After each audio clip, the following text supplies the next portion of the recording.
Bonjour à toutes et à tous. Alors demain soir c'est Shvi, chez le Pessah, le 7e jour de Pessah, qui correspond historiquement à l'ouverture de la mer Rouge.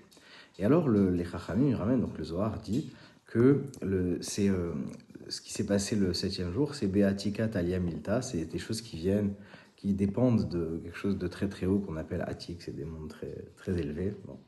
Et, euh, et alors bon, c'est bien, mais quel rapport avec l'ouverture de la mer Rouge, etc. Et alors il faut savoir que les Chachamim, mon maître m'a dit au nom des tzadikim que des fois, quand à Dieu ne plaise, il arrive quelque chose de compliqué à quelqu'un. Alors, il y a deux manières de réagir. Il y a la prière, alors c'est bien. Mais il y a un autre système de réaction qui s'appelle le silence. Le silence, c'est quelque chose qu'on va apparenter à la confiance. C'est-à-dire la conscience que l'Hachem il fait les choses pour le bien et avoir confiance en Hachem, tout simplement. Dire voilà, ce qui se passe, c'est Hachem qui fait, et Bezrat Hachem, Dieu il va m'aider, etc. Ne pas forcément rentrer dans la prière. Et c'est exactement ce que Dieu a dit à Moshe devant la mer Rouge. Il dit pourquoi tu cries Majitsa Kela et Daber el Bnei Israël Veisaou, ouais. Dieu parle au Bnei Israël et ils vont voyager, et ils vont avancer dans la mer.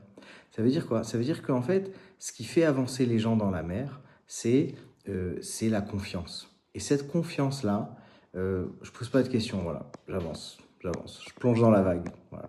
Et quand je plonge dans la vague, bah, la mer, elle s'ouvre. Voilà, c'est ça l'idée.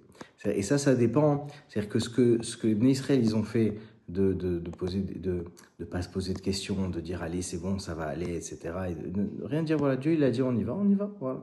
Et ben, ça, c'est ça qui fait ouvrir la mer, c'est ça qui active des choses extraordinaires dans les mondes supérieurs, dans les sphères les plus élevées. Parce que quand nous, on a confiance en Hachem, et ben, Hachem, il se comporte comme celui en qui on a confiance. Et on sait tous que quand on a confiance en quelqu'un, et ben, à ce quelqu'un-là, ça lui donne des forces extraordinaires. Un enfant qui a confiance en son père, le père, il va bouger des mondes à sa mère, etc. Tout le monde va faire des choses extraordinaires parce que l'enfant, il a confiance. Quand on a confiance en nous, ça nous donne des ailes. Alors, Bezrat Hachem, ayons-nous aussi confiance en Hachem. Ça nous apprend, on apprend que quand on avance dans la vie, eh bien, il faut savoir prier et il faut aussi savoir se taire et dire, ok, je laisse passer, Dieu, il sait ce qu'il fait. Et ça va ouvrir des portes extraordinaires dans le ciel et dans notre vie aussi. Que Dieu vous bénisse.